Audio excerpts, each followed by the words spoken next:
ನಮಸ್ಕಾರ, ನೀವು ನೋಡ್ತಾ ಇದ್ದೀರಾ ಧ್ರುವರಿಯಾನ. ನಾನು ವರಲಕ್ಷ್ಮಿ ದಯಾನಂದ್. ಫ್ರೆಂಡ್ಸ್, ಈಗ ನನ್ನ ಮಗನಿಗೆ 6 ತಿಂಗಳು ತುಂಬ್ತಾ ಬರ್ತಿದೆ. ಸೊ ನಾನು ನಮ್ಮ ಸಂಸ್ಕೃತಿ ಪ್ರಕಾರ ರಾಗಿ ಸರಿನ ಮೊದಲನೇದಾಗಿ ಶುರು ಮಾಡಬೇಕು.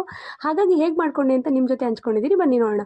ಮೊದಲನೇದಾಗಿ ರಾಗಿ ಎಷ್ಟು ಬೇಕೋ ಅಷ್ಟು ಕ್ವಾಂಟಿಟಿಲಿ ತೊಗೊಂಡು ಅದನ್ನು ಚೆನ್ನಾಗಿ 7ರಿಂದ 8 ಬಾರಿ ಚೆನ್ನಾಗಿ ತೊಳ್ಕೊಬೇಕು. ಯಾವ ಲೆವೆಲ್ಗೆ ಅಂದರೆ ಟ್ರಾನ್ಸ್ಪರೆಂಟಾಗಿ ನೀರಲ್ಲಿ ಅದು ಕಾಣಬೇಕು. ಸೊ ಓವರ್ ನೈಟ್ ಅದನ್ನು ಚೆನ್ನಾಗಿ ಸೋಕ್ ಮಾಡಿದ ನಂತರ ಒಂದು ಶುದ್ಧವಾದ ಬಿಳಿ ಬಟ್ಟೆಯಲ್ಲಿ ನೀರನ್ನು ಚೆನ್ನಾಗಿ ತಕ್ಕೊಂಡು ಅದನ್ನು ಕಟ್ಟಿಕೋಬೇಕಾಗತ್ತೆ. ನಾವು ಅಂದರೆ ಮೊಳಕೆ ಕಟ್ಟೋದಕ್ಕೋಸ್ಕರ ಕಟ್ಟಿಟ್ಕೋಬೇಕಾಗತ್ತೆ.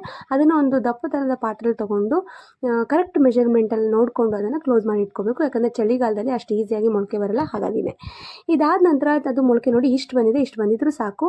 ಅದನ್ನು ಚೆನ್ನಾಗಿ ನಾನು ತಿಳಿ ಬಿಸಿಲಿಂದ ಹಿಡಿದು ಮಧ್ಯಾಹ್ನದ ಬಿಸಿಲುವರೆಗೂ ಚೆನ್ನಾಗಿ ಒಣಗಿಸ್ಕೊಂಡಿದ್ದೀನಿ. ನಂತರ ಅದನ್ನು ದಪ್ಪ ತಳದ ಪಾತ್ರೆಯಲ್ಲಿ ತೊಗೊಂಡು ಸಣ್ಣ ಉರಿಲಿಟ್ಟು ಚೆನ್ನಾಗಿ ಅದನ್ನು ಬಾಡಿಸ್ಕೋಬೇಕಾಗತ್ತೆ.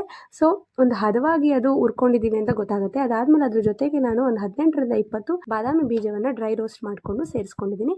ಇದೆರಡನ್ನು ಒಟ್ಟಿಗೆ ಮಿಕ್ಸಿಲಿ ಮನೆಯಲ್ಲೇನೆ ಗ್ರೈಂಡ್ ಮಾಡಿಕೊಂಡು ಅದನ್ನ ತುಂಬಾ ಸಣ್ಣ ಹೋಲಿರ್ತಕ್ಕಂಥ ಜರಡಿಲಿ ಜರಡ್ಕೋಬೇಕು. ಇಲ್ಲಾಂದ್ರೆ ಶುದ್ಧವಾದ ಬಟ್ಟೆಯಲ್ಲಿ ಬಿರ್ಕೊಂಡ್ರೆ ಒಂದು ಫಸ್ಟ್ ಕ್ಲಾಸ್ ರಾಗಿ ಸರಿ ಹಿಟ್ಟು ರೆಡಿ.